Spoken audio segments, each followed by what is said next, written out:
समस्या पहला कदम या शोध यात्रा है। देखिए सबसे पहले बात क्या आती है कि हम शोध विषय जो है उसकी जो शोध समस्या है पहले वो चुनें। यानी कि अगर हम किसी चीज़ के ऊपर रिसर्च करने जा रहे हैं या अनुसंधान या शोध करने जा रहे हैं, तो पहले हमें एक ऐसा विषय चुनना होगा, एक किसी विषय का एक समस्या चुनना होगा। यानी कि हमारा पहला कदम क्या होगा कि हम कोई विषय चुनें, उसकी समस्या को चुनें, फिर हम रिसर्च को कर पाएंगे।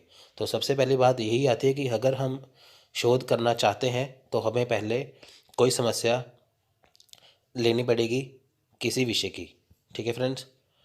तो फ्रेंड्स देखिए पहला कदम ये हो गया, वरिष्ठ या अध्ययन या पिछले शोध कार्य के साथ चर्चा करने के बाद ताकि अस्पष्टता से बचा जा सके। विषय के उचित चयन और समझ से कार्य आसान और सुगम हो जाता है। देखिए इसमें क्या होगा, जो अध्ययन या जो देखिए अगर किसी चीज़ के ऊपर अ, अनुसंधान या शोध करने के लिए जा रहे हैं तो उसके बारे में पहले चर्चा करनी ज़रूरी है कि क्योंकि ताकि जो अस्पष्टता है, यानी कि अगर हम किसी प्रॉब्लम का सलूशन ढूंढ रहे हैं, किसी समस्या का हल ढूंढने के लिए कोई अनुसंधान या शोध करने जा रहे हैं, उसमें कोई अस्पष्टता ना रह जाए, इसलिए क्या होता है कि उसका जो पहले डिस्कस किया जाता है किससे, जो वरिष्ठ हो। ठीक है फ्रेंड्स। या जो पिछले शोध कार्य जो हो चुके हैं उसको ध्यानपूर्वक देखा जाता है कि ताकि जो शोध है वो आसानी से हो जाए। तो ये होगा निरूपण। तो नेक्स्ट स्टेप है विकासशील अनुसंधान प्रस्ताव। ठीक है फ्रेंड्स। देखिए इसमें क्या होता है, चयन, निर्माण और अनुसंधान समस्या को समझने के बाद अगला कदम जांच की एक योजना विकसित करना है जिसे अनुसंधान प्रस्ताव कहा जाता है। यानी कि जब हमने कोई टॉपिक ले लिया, कोई विषय चुन लिया, उसकी समस्या को देख लिया कि हमें इसके ऊपर अब शोध करना है, तो नेक्स्ट स्टेप आता है चयन करने का, निर्माण करने का, कि उसको चीज़ को हम क्रमबद्ध तरीके से कैसे कर सकें। ठीक है फ्रेंड्स।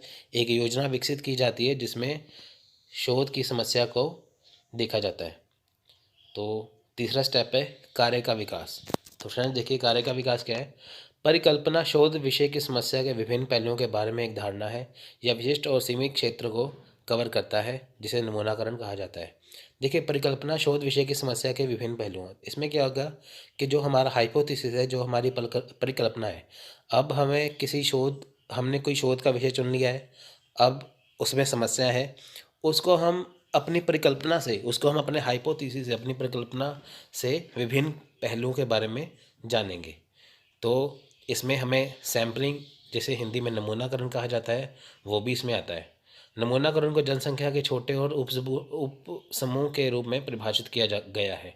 यहाँ पे जनसंख्या का क्या मतलब है, इंग्लिश में कहते हैं पॉपुलेशन। यहाँ पे इसका ये मतलब है कि आपके पास टोटल डाटा कितना है, उसे कहते हैं पॉपुलेशन। ठीक है फ्रेंड्स। परिकल्पना विद्वानों का मार्गदर्शन करती है और अध्ययन के पैरामीटर को परिभाषित करती है। देखिए जो हम हाइपोथेसिस है, जो परिकल्पना होती है, वो विद्वानों का मार्गदर्शन करती है। ठीक है फ्रेंड्स। कोई भी शोध करना हो, कोई विषय से संबंधित कोई समस्या हो, कुछ भी करना हो, अगर शोध करने जा रहे हैं तो परिकल्पना का होना बहुत ज़रूरी है क्योंकि ये मार्गदर्शक करता है। नेक्स्ट है अनुसंधान डिज़ाइन तैयार करना। देखिए अब बारी आती है अनुसंधान डिज़ाइन तैयार करने की, कि जो हम शोध करने जा रहे हैं उसको कैसे कैसे करना है, स्टेप बाय स्टेप, मतलब कि उसका डिज़ाइन कैसे करना है, कौन सी चीज़ पहले करनी है, कौन। ठीक है फ्रेंड्स। तो ऐसे यही है कि जो अनुसंधान डिज़ाइन तैयार करना है, ठीक है, जो हम रिसर्च करने जा रहे हैं, जो शोध करने जा रहे हैं, उसका डिज़ाइन तैयार करना है। देखिए इसमें क्या होगा, सही और उचित जानकारी, यानी कि ऐसे रिसर्च तैयार करना है जिसमें सही और उचित जानकारी दी गई हो। विद्वान की उपलब्धता और कौशल, इसमें जो रिसर्चर है, जो स्कॉलर है, उसका जो कौशल है, वो अपने कौशल के, अपने स्किल के हिसाब से कैसे उस चीज़ को आसानी से करवा पाता है या ढूंढ पाता है, उसका ये भी इसमें होना चाहिए। शोध विषय की व्याख्या और निष्कर्ष। देखिए शोध विषय की पूरी व्याख्या होनी चाहिए कि कैसे कैसे किस हिसाब से ये चीज़ तैयार की गई है और किस नतीजे पे, निष्कर्ष पे पहुँचे हैं, ये उसमें स्पष्ट रूप से होना चाहिए। नेक्स्ट है लागत कारक, कि क्या क्या कॉस्ट फैक्टर रहा, क्या क्या खर्चा आया, समय का कारक, कितना समय लगा किसी रिसर्च को करने में, ये किस में आता है, ये आता है अनुसंधान डिज़ाइन तैयार करने में। नेक्स्ट है डाटा का संग्रह। देखिए फ्रेंड्स, जो डाटा है वो दो प्रकार का होता है, एक होता है प्राथमिक डाटा, एक होता है द्वितीयक डाटा। प्राथमिक डाटा क्या है, इसे नए प्रयोग, सर्वेक्षण, समूह चर्चा, प्रश्नावली आदि के माध्यम से एकत्रित किया जा सकता है। प्राथमिक डाटा कौन सा डाटा है फ्रेंड्स, जिसमें सामूहिक चर्चा होती है, जिसमें प्रश्नावली होती है, जैसे सर्वेक्षण होता है, सर्वे वगैरह, ये होता है प्राथमिक डाटा। ठीक है। तो द्वितीयक डाटा क्या है, जो पहले से ही किसी और के द्वारा एकत्रित किए गए हों और जो पहले से ही सांख्यिकी प्रक्रिया से गुजर चुके हैं। यानी कि प्राथमिक डाटा कौन सा है, जो आपका अपना डाटा है। द्वितीयक डाटा कौन सा है, जो किसी के द्वारा पहले ही किया जा चुका है। आप जैसे बुक्स वगैरह होगी, अखबार वगैरह होगी, तो वो क्या हो गया, वो हो गया द्वितीयक डाटा। तो निष्पादन अनुसंधान परियोजना। देखिए, परियोजना का कार्यान्वयन या निष्पादन अनुसंधान प्रक्रिया में एक बहुत ही महत्वपूर्ण कदम है। विद्वान का मानना है कि अनुसंधान परियोजना को एक व्यवस्थित तरीके से निष्पादित किया जाता है ताकि परियोजना आगे से पीड़ित ना हो। देखिए फ्रेंड्स, निष्पादन अनुसंधान परियोजना क्या है कि एक ऐसी परियोजना तैयार करना कि जिसमें आगे जाके कोई प्रॉब्लम ना आए। आप देखिए कि कोई रिसर्च करने जा रहे हैं, कोई रिसर्च कर रहे हैं, तो परियोजना ऐसी होनी चाहिए, ऐसी योजना बनाई जानी चाहिए कि वो आसानी से चल पाए, एक व्यवस्थित तरीके से होनी चाहिए, स्ट्रक्चर वाइज होनी चाहिए कि उसमें, ताकि कोई प्रॉब्लम आगे ना आ सके। ठीक है फ्रेंड्स, यानी कि जिस विषय के ऊपर शोध किया जा रहा है उसको व्यवस्थित ढंग से करना चाहिए। नेक्स्ट है डेटा का विश्लेषण। देखिए, आंकड़ों के संग्रह के बाद इसे ठीक से व्यवस्थित किया जाना चाहिए और विभिन्न श्रेणियों में वर्गीकृत किया जाना चाहिए। देखिए, जब आपके पास आंकड़े आ चुके हैं, जब आपने कोई टॉपिक चुन लिया है, अगर आपको उसके ऊपर अब डाटा के ऊपर आपको रखना है, तो आपको उसको व्यवस्थित ढंग से रखना पड़ेगा। आपको उसको विभिन्न श्रेणियों में वर्गीकृत किया जाना चाहिए। देखिए, जो जनगणना होती है, जनगणना में क्या होता है कि जैसे बच्चे, बुजुर्ग, बूढ़े, महिलाएं, जवान, है ना, ये सारे क्या है, इनको अलग अलग चीज़ों में, अलग अलग श्रेणियों में रखा जाता है। ठीक है फ्रेंड्स, अप्रासंगिक डाटा को अलग किया जाना चाहिए, प्रासंगिक डाटा को प्रतीकों में कोडित किया जाता है ताकि इसे सारणीबद्ध किया जा सके। तो फ्रेंड देखिए, जो अप्रासंगिक डाटा है, जो अनइम्पॉर्टेंट है, उसको अलग कर दो। जो प्रासंगिक डाटा है, जो काम का है, उसको कोडित किया जाता है, कोड दिया जाता है, जैसे कि 1 2 3 4 ABCD, ऐसे उसे सारणीबद्ध किया जाता है। सारणीकरण तकनीकी प्रक्रिया का एक हिस्सा है जहां तालिका के रूप में वर्गीकृत डाटा में यह विभिन्न सांख्यिकी विधियों को लागू करके विश्लेषण के लिए मदद करता है। अब देखिए, सारणीकरण जो तकनीकी प्रक्रिया का हिस्सा है, सारणीकरण में क्या होता है, एक सारणी बनाई जाती है जिसमें ये देखा जाता है कि जो डाटा आ चुका है वो कैसे वर्गीकृत हुआ है। नेक्स्ट है परिकल्पना।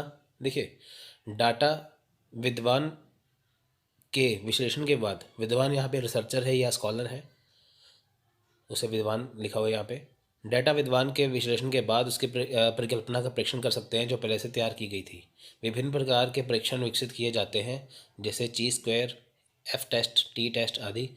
परीक्षा परिणाम ने तय किया है कि परिकल्पना को स्वीकार या अस्वीकार किया कर दिया जाना चाहिए। देखिए, परिकल्पना क्या है, अब देखिए कि रिसर्च कहाँ से स्टार्ट हुई थी, कैसे स्टार्ट हुई थी, किस आधार पर स्टार्ट हुई थी, वो देखा जाता है कि जो सोच सामने रख के जो एक शोध किया जा रहा था, क्या वाकई ही उसी सोच के तहत, क्या एक परिकल्पना के तहत क्या शोध किया गया है, उसको जांचा जाता है। जांचने का तरीका क्या है, ची स्क्वायर, एफ टेस्ट या टी टेस्ट, इसके द्वारा ये किया जाता है।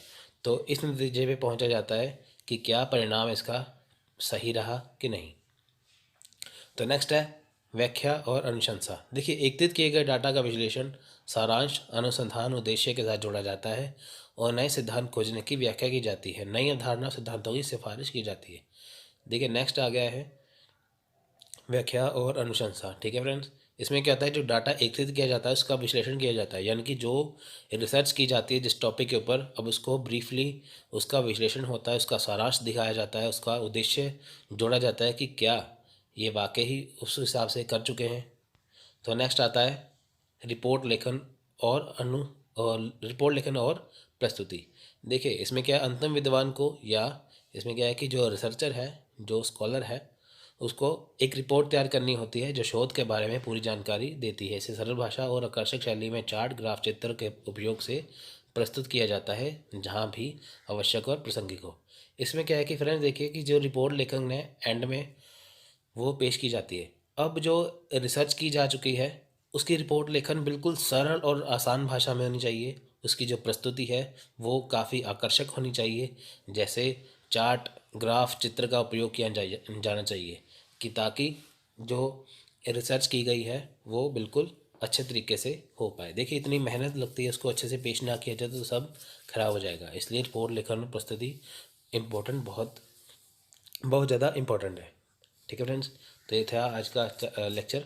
तो फ्रेंड देखिए, अब हम पिछले वर्षों के प्रश्न करेंगे कि स्टेप्स ऑफ रिसर्च में से कौन कौन से प्रश्न आ चुके हैं। देखिए, वैज्ञानिक अनुसंधान में अनुक्रमिक संचालन है। ये दिसंबर 2013 में क्वेश्चन आया था। प्रश्न था कि वैज्ञानिक अनुसंधान में अनुक्रमिक संचालन है, इसमें से क्या अनुक्रमिक संचालन है। देखिए, तो इसका ऑप्शन नंबर है ए आंसर, सह भिन्नता, सह संबंधों का उन्मूलन, सामान्यीकरण सिद्धांत। ठीक है, ये आएगा। नेक्स्ट प्रश्न है, जब सामाजिक अनुसंधान के रूप में कुछ करने की योजना है तो बेहतर है। ठीक है, जब हम सामाजिक अनुसंधान के रूप में कुछ करने की योजना बनाते हैं तो क्या बेहतर होना चाहिए। ये दिसंबर 2014 का क्वेश्चन था। तो देखिए ऑप्शन देख लीजिए ABCD, तो इसका आंसर आएगा ऑप्शन नंबर C, विषय पर साहित्य से परिचित हो, यानी कि जो विषय बना रहे हैं उसके ऊपर भली भांति से परिचित होना चाहिए। चलिए देखते हैं। अनुसंधान पद्धति का अर्थ है अनुसंधान तकनीक के चयन और निर्माण में उपयोग किए जाने वाले व्यवहार और उपकरणों को संदर्भित करना। ठीक है फ्रेंड्स, यानी कि जो अनुसंधान पद्धति है उसका क्या अर्थ है कि जो अनुसंधान का जो तकनीक का जो चयन है और जो उसका निर्माण है, तो जो उसके उपयोग में किए जाने व्यवहार उपकरण कैसे हैं, यानी कि जब हम अनुसंधान करने जा रहे हैं तो हमें कौन सी तकनीक का इस्तेमाल करना चाहिए, तो हमें कैसा व्यवहार करना चाहिए और कौन कौन से उपकरण जो है रखने चाहिए, तो वो आता है अनुसंधान की विधियों में। ठीक है फ्रेंड्स, तो देखिए ए पॉइंट में है, पहले समूह में हम उन सभी तकनीकों को शामिल करते हैं जो डाटा संग्रह के लिए संबंधित हैं। यानी कि जब हमें अनुसंधान करना है तो अनुसंधान करने में जो हमें तकनीक का कौन सी तकनीक का इस्तेमाल करता है हमें उसे शामिल करना है। यानी कि पहले समूह में क्या है कि हमें जो अनुसंधान करने के लिए उस तकनीकों को शामिल करना है जिससे हम डाटा को इकट्ठा कर सकें। ठीक है फ्रेंड्स, यानी कि पहली तकनीक में हमें डाटा को इकट्ठा करना है, वो किस तकनीक से करना है वो हमें देखना पड़ेगा पहली में। तो दूसरे समूह में डाटा और अज्ञात चर के बीच संबंध स्थापित करने के लिए सांख्यिकी तकनीकों का उपयोग करें। यानी कि जो दूसरे समूह क्या है, जो डाटा है और अज्ञात चर माने अननोन जो वेरिएबल है, जो अज्ञात चर है उसके बीच संबंध स्थापित करने के लिए। यानी कि जो हमारा डाटा है तो जो अज्ञात चर है जो हमने ढूंढना ही नहीं है उसके बीच में जो संबंध है वो स्थापित करने के लिए अब कौन सी तकनीक का इस्तेमाल किया जाए। तो नेक्स्ट है, तीसरे समूह में हम उस तकनीक के होते हैं जिनका प्रयोग प्राप्त परिणाम की सटीकता का मूल्यांकन करने के लिए किए जाते हैं। देखिए, तीसरे में हम मूल्यांकन करते हैं कि जो हमने अनुसंधान किया है कि वह सही है कि नहीं। पहले में हमने डाटा इकट्ठा किया, ठीक है, तो पहले में हमने डाटा इकट्ठा किया, दूसरे में हमने डाटा का और जो अज्ञात चर है उसका आपस में संबंध देखा, तीसरे में हमने ये देखा कि अब जो हमने रिसर्च की है कि उसका परिणाम क्या निकला, मूल्यांकन करके देखा कि क्या जो हमने रिसर्च या अनुसंधान किया था क्या वो सही निकला या गलत निकला। ठीक है फ्रेंड्स, तो ये बात उसमें हो गई। मान लीजिए आप अच्छी तैयारी करके गए UGC नेट के लिए, तो आपके सामने आपने जो पेपर किया तो आपको जितनी आपने अच्छी तैयारी की थी पर आपके सामने आपने उतना अच्छा पेपर किया नहीं, तो मूल्यांकन क्या निकला कि आपका इतना आसान पेपर आपसे इतना अच्छा हो नहीं पाया। ठीक है फ्रेंड्स, या सबसे बढ़िया हो पाया, तो वो मूल्यांकन हो गया कि कितना सटीक था कितना नहीं। देखिए, अनुसंधान विधि को निम्नानुसार वर्गीकृत किया जा सकता है। यानी कि जो अनुसंधान विधि है, हम कौन कौन सी विधियां अपना सकते हैं अनुसंधान के लिए। देखिए, पहली है ऐतिहासिक विधि, जिसे पुस्तकालय अनुसंधान भी कहा जा सकता है। दूसरा है सर्वेक्षण विधि, जिसे दायर अनुसंधान। तीसरा है प्रायोगिक विधि, यानी कि प्रयोगशाला अनुसंधान। ठीक है फ्रेंड्स, तो आइए इसको एक एक करके देखते हैं। ऐतिहासिक विधि, देखिए फ्रेंड्स, ऐतिहासिक विधि या पुस्तकालय अनुसंधान। अब सबसे बड़ी बात यह है कि जब हम कोई अनुसंधान या कोई रिसर्च करते हैं तो हम ऐतिहासिक विधि का प्रयोग करते हैं। अब हम क्यों करते हैं, देखिए कि जो इतिहास में बीत चुका है, मान के चलिए कि आप कोई रिसर्च करने जा रहे हो या आपने कोई रिसर्च आप कर रहे हो, तो उसमें आपको कोई प्रॉब्लम आ रही है, कोई समस्या आ रही है। अब वैसा ही रिसर्च अगर किसी ने इतिहास में किया हो तो उसके सामने अगर वैसे ही सेम प्रॉब्लम आई हो तो उसने उस प्रॉब्लम का सोल्यूशन या प्रॉब्लम की समस्या का हल कैसे निकाला था। तो आपको उसके लिए ऐतिहासिक विधि का प्रयोग करना होगा, क्योंकि आपको कुछ समझ में नहीं आ रहा कि मैं इसका मतलब कि कैसे समस्या का समाधान ढूंढूं, तो आपको ऐतिहासिक विधि को अपनाना पड़ेगा। ठीक है फ्रेंड्स, और इतिहास में हुई गलतियों को ना दोहराया जाए और आपकी अनुसंधान जो है वो अच्छे से हो सके, इसलिए आपको ऐतिहासिक विधि का प्रयोग करना होता है। तो देखिए, इस पद्धति में शोधकर्ता विश्लेषण, रिकॉर्ड और दस्तावेजों के लिए तकनीकों का उपयोग करते हैं। ऐतिहासिक आंकड़ों के स्रोत इस प्रकार है, यानी कि इस पद्धति में क्या है, जो शोध करता है वो जो रिकॉर्ड है, जो दस्तावेज है, उसकी तकनीक का उपयोग करते हैं। ठीक है, इनकी जो शोध करता है वो क्या करते हैं, जो रिकॉर्ड है इतिहास के, जो दस्तावेज है, उसकी तकनीकों का प्रयोग करते हैं। देखते हैं कौन से हैं। देखिए, पहले है पुस्तकें। देखिए, ऐतिहासिक विधि में पुस्तकें सबसे इंपॉर्टेंट है। अगर आपको किसी की मतलब कि लाइफ के बारे में लिखना है तो आप पुस्तकों से देख सकते हो। मान लीजिए आपको गांधी जी के बारे में जानना है तो आप गांधी जी के बारे में जो बुक्स हैं वो पढ़ोगे, है ना। तो आपको कोई क्रांतिकारियों को पढ़ना है, आपको स्वतंत्रता संग्राम के बारे में पढ़ना है, तो आप पुस्तकों से पढ़ सकोगे, आपको पुस्तकों के बारे में जानकारी हो जाएगी। अगर आप पीएचडी कर रहे हो तो आपको कोई थीसिस लिखना है किसी टॉपिक के ऊपर, तो आप पुस्तकों को पुस्तकें पढ़ के आपको थोड़ा सा आइडिया मिल सकता है। पुस्तकें, उनके द्वारा लिखी गई पुस्तकों में विभिन्न विचारकों के विचार तथा सिद्धांत प्रदान करती है।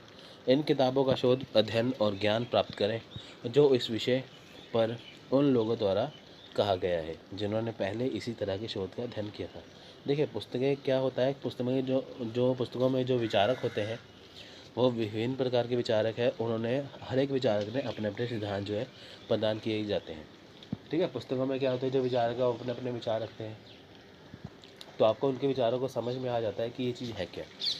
तो इन किताबों का अगर आप शोध अध्ययन करोगे, आप अगर ज्ञान प्राप्त करोगे, तो आपको इस विषय के बारे में काफ़ी कुछ सीखने को मिल सकता है। यानी कि जिस विषय के आप बारे में जानना चाहते हो तो आपको उस विषय के बारे में पुस्तकों से पता चल सकता है। जैसे यूजीसी नेट के लिए आपको कुछ समझना है, अगर आपके सामने अगर आप कोई देखिए, जैसे आप यूजीसी नेट की तैयारी कर रहे हो, अगर आपके पास यूजीसी नेट की बुक्स हों, पुस्तकें हों, तभी तो आप उसके बारे में जान पाओगे ना वो चीज़ है क्या।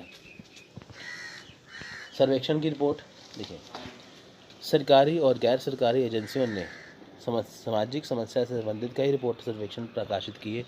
ये रिपोर्ट सर्वेक्षण सामाजिक शोधकर्ता को विषय या विषय के बारे में बहुत उपयोगी जानकारी प्रदान करते हैं। अब सर्वेक्षण की रिपोर्ट यानी कि जो सर्वे रिपोर्ट होती है वो बहुत ज़्यादा इंपॉर्टेंट है।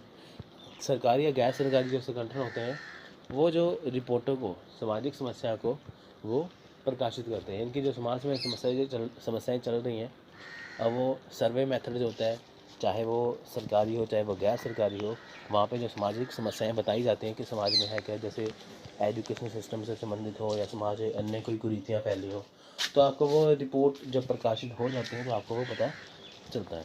तो ये रिपोर्ट क्या है, ये रिपोर्ट जो है बहुत ज़्यादा उपयोगी होती है आपके लिए। जैसे न्यूज़पेपर में जो संपादकीय का पेज होता है, आप देखिए कि वहाँ पे कितना अच्छा लिखा होता है। तो अगर आप उसको पढ़ते हो, जिसे इंग्लिश में एडिटोरियल, हिंदी में संपादकीय कहते हैं, तो संपादकीय पेज को आप जब पढ़ते हो तो आपको खबर के बारे में पूरी जानकारी मिल जाती है। वहाँ पे सर्वेक्षण भी बताया जाता है एक तरह से। नेक्स्ट है यादें। यादें में क्या है, देखिए, आत्मकथा, जीवन इतिहास और पत्र उपयोगी जानकारी या डाटा प्रदान करते हैं।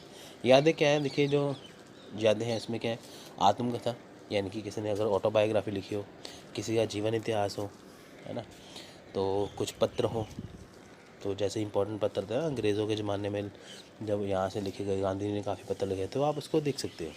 ठीक है, किसी भी आप म्यूज़ियम में जाओगे तो आपको ये सारी चीज़ें मिल सकती हैं। तो आत्मकथा, जीवन इतिहास, पत्र, ये आपकी जो रिसर्च है, अनुसंधान, उसमें काफ़ी काम आते हैं। अगर आपको कोई रिसर्च करनी है तो आपको विभिन्न प्रकार की चीज़ों का ध्यान रखना होगा। ठीक है, आपको जो इनकी जो रिसर्च है वो उसको करने के लिए आपको कई जगह से डाटा इकट्ठा करना होता है। ऐतिहासिक रिकॉर्ड, विभिन्न प्रकार के ज्ञान और डाटा इतिहास के रिकॉर्ड या उपलब्ध हो सकते हैं और प्राथमिक और माध्यमिक स्रोतों से प्राप्त कर सकते हैं। यानी कि जो ऐतिहासिक रिकॉर्ड है वह विभिन्न प्रकार के, उससे क्या कर सकते हैं, ज्ञान प्राप्त, और डाटा इतिहास के रिकॉर्ड उपलब्ध हो सकते हैं। यानी कि ऐतिहासिक रिकॉर्ड में कौन सी चीज़ें आ जाती हैं, इसमें विभिन्न प्रकार के ज्ञान है, काफ़ी डाटा है जो आपको उपलब्ध हो सकते हैं। अब इतिहास में काफ़ी कुछ बीत चुका है तो आप उसको देख सकते हो। ठीक है फ्रेंड्स। इससे आपको प्राथमिक स्रोत और माध्यमिक स्रोत, ठीक है, प्राप्त कर सकते हैं। प्राथमिक स्रोत क्या है, जो आप खुद इकट्ठा कर रहे हो। माध्यमिक स्रोत या सेकेंडरी स्रोत क्या है, जो आप किसी और के द्वारा चीज़ों को पढ़ रहे हो। प्रकाशित रिकॉर्ड, देखिए सरकार, विभिन्न समाचार एजेंसियां, संस्थाओं को प्रकाशित लेख, सामाजिक आर्थिक शिक्षा, स्वास्थ्य मुद्दे आदि के बारे में समाचार पत्र, समाचार शोध पत्र प्रकाशित करते हैं। देखिए प्रकाशित रिकॉर्ड क्या है, जब कोई चीज़, ठीक है, प्रकाशित रिकॉर्ड क्या है, जब कोई चीज़ देखिए होती है जिसमें देखिए समाचार एजेंसियां जो है या संस्थाएं, जब प्रकाशित लेख हैं या सामाजिक आर्थिक या शिक्षा कुछ भी है, अगर ये किसी मुद्दे के बारे में आपको बताते हैं, ठीक है, तो ये आपको किसी न्यूज़पेपर में, किसी बुक में आपको ये प्रकाशित किया जाता है। तो आप इसको अच्छे से करके अपनी अनुसंधान में इसका लाभ ले सकते हैं। नेक्स्ट है वर्णनात्मक सर्वेक्षण विधि या फील्ड रिसर्च। वर्णनात्मक सर्वेक्षण विधि क्या है, देखिए डिस्क्रिप्टिव, देखिए सर्वेक्षण विधि वही डिस्क्रिप्टिव, जो सर्वेक्षण विधि डिस्क्रिप्टिव सर्वे मेथड जिसे कहते हैं, इसे फील्ड रिसर्च भी कहते हैं। वर्णनात्मक अनुसंधान में विभिन्न प्रकार की जांचों को खोजने वाले सर्वेक्षण और तथ्य शामिल होते हैं। वर्णनात्मक अनुसंधान का मुख्य उद्देश्य मामलों की स्थिति का वर्णन है, क्योंकि यह वर्तमान में मौजूद है। उपयोग की विधि सर्वेक्षण, तुलनात्मक और सहसंबंध के तरीके हैं। देखिए अब हम बात करेंगे डिस्क्रिप्टिव सर्वेक्षण विधि की, यानी कि सर्वेक्षण विधि क्या है। इसमें क्या है कि आपको विभिन्न प्रकार की जो जांचें हैं, देखिए सर्वेक्षण विधि क्या है कि जैसे कोई सर्वेक्षण कर रहा है, कोई सर्वे कर रहा है किसी भी चीज़ के ऊपर, जैसे आपने कोई रिसर्च करनी है तो आपको पहले उसके बारे में सर्वेक्षण करना होगा कि क्या जो आप चीज़ कर रहे हो लोगों की उसके बारे में राय क्या है। जैसे कि आप ये देखिए कि यूजीसी नेट पहले ऑफलाइन था, अब ऑनलाइन है, तो आप ये जानना चाहते हो कि ऑफलाइन बढ़िया था, ऑनलाइन अच्छा, ऑफलाइन बढ़िया था या ऑनलाइन बढ़िया है, तो आपको उसके लिए सर्वेक्षण करना होगा। ठीक है फ्रेंड्स, इसमें क्या है कि आपको इसके लिए जो मुख्य उद्देश्य जो आपके हैं, जिसके बारे में आप जानना चाहते हो, आपको उस स्थिति का पता चल सकेगा। ठीक है, यानी कि जब आप कोई रिसर्च करने जा रहे हो तो आपको उसका जो मुख्य उद्देश्य है, आपको उसकी स्थिति का पता चलेगा, क्योंकि यह स्थितियाँ वर्तमान में मौजूद हैं, क्योंकि वर्तमान में जो लोग हैं उनकी क्या सोच है, तो आपको वो पता चल जाएगी, जिसके हिसाब से आप जो है एक रिपोर्ट को तैयार कर पाओगे। अब इससे देखिए जो विवरण अनुसंधान के प्रकार या वर्णनात्मक सर्वेक्षण विधि के प्रकार क्या लिखे। पहला है सर्वेक्षण परीक्षण। कुछ समय के लिए विशेषज्ञ साक्षात्कार, माध्यमिक डाटा और संगठनात्मक जानकारी समस्या या निष्कर्ष को प्रभावित करने के लिए प्राप्त नहीं हो सकती। देखिए सर्वेक्षण परीक्षण क्या है, यानी कि अगर थोड़े समय के लिए, कुछ समय के लिए अगर आप किसी विशेषज्ञ का कोई इंटरव्यू लेते हो, माध्यमिक डाटा है या संगठनात्मक जानकारी समस्या कुछ भी है, या आप किसी निष्कर्ष को परिभाषित करना चाहते हैं, तो आपके लिए जो सर्वेक्षण परीक्षण है वो आपके लिए लाभदायक हो सकता है, पर ये पर्याप्त नहीं है। अगर आप किसी का इंटरव्यू लेके कोई आप सोच लो कि मेरी रिसर्च पूरी होगी, तो ये बिल्कुल गलत है। आपको अन्य स्रोत है उसकी भी जानकारी इकट्ठी करनी होगी, यानी कि आपकी हेल्प तो करेंगे पर आपके लिए पूर्ण नहीं है। नेक्स्ट है प्रश्नावली। प्रश्नावली एक उपकरण है जिसमें प्रश्नों की सूची को उत्तरदाताओं के रूप में पूछा जाना है। इस विधि का लाभ कम लागत तब भी जब ब्रह्मांड बड़ा और भौगोलिक रूप से व्यापक हो। ब्रह्मांड का मतलब फ्रेंड यहाँ पे यूनिवर्स मैंने पॉपुलेशन जो आपका डाटा होता है उसको कहते हैं। ठीक है फ्रेंड्स, यहाँ पे हिंदी में थोड़ा शुद्ध हिंदी में इसका कन्वर्जन ऐसा है। देखें प्रश्नावली क्या है कि ऐसा उपकरण है जिसमें प्रश्नों की सूची, यानी कि जब आप देखिए प्रश्नावली में क्या है कि जब आपने कोई रिसर्च करनी है तो आप उससे संबंधित जो आपको चाहिए जो डाटा, उससे संबंधित जब आप कोई प्रश्न उत्तर करते हो, तो इसमें क्या है कि आप अपने हिसाब से वो सारे प्रश्न पूछ लोगे जो आपकी रिसर्च में काम आने वाले हैं या आपके जो अनुसंधान में काम आने वाले हैं। जब आप वो प्रश्न पूछोगे तो विधि, पहली बात तो है कि आपकी रिसर्च में बहुत ज़्यादा काम आएगी। जो आपका यूनिवर्स है, यानी कि जो आपका जो डाटा, इसमें तो काम आएगा ही, तो साथ में ये कम लागत का भी है। यानी कि अगर आपने कोई रिसर्च करनी है तो आपको अगर उसके लिए डाटा इकट्ठा करें तो आप क्वेश्चन आंसर कर सकते हो, जिससे आपको अपने डाटा को इकट्ठा करने में काफ़ी हेल्प मिल जाएगी। ठीक है, ये बढ़िया तरीका है एक तरह से। नेक्स्ट है साक्षात्कार, यानी कि इंटरव्यू। मौखिक बातचीत के माध्यम से नियंत्रित जानकारी के साक्षात्कार विधि में प्रत्यक्ष साक्षात्कार या तो कथा के रूप में हो सकता है या मुखबिर को लगाए गए विशिष्ट प्रश्न के उत्तर के रूप में हो सकता है। देखिए साक्षात्कार क्या है, इंटरव्यू। अब आप देखिए कि इंटरव्यू में क्या होता है कि एक इंटरव्यू होता है लेने वाला, एक होता है इंटरव्यू देने वाला। दो व्यक्ति होते हैं। दो व्यक्ति क्या करते हैं कि जो इंटरव्यू लेने वाला है वो इंटरव्यू देने वाले से सवाल जवाब करता है, क्वेश्चन आंसर करता है। तो उससे इंटरव्यू क्यों किया जाता है कि ताकि ये पता चल सके कि जो व्यक्ति है वो उसकी सोच क्या है, वो क्या सोचता है।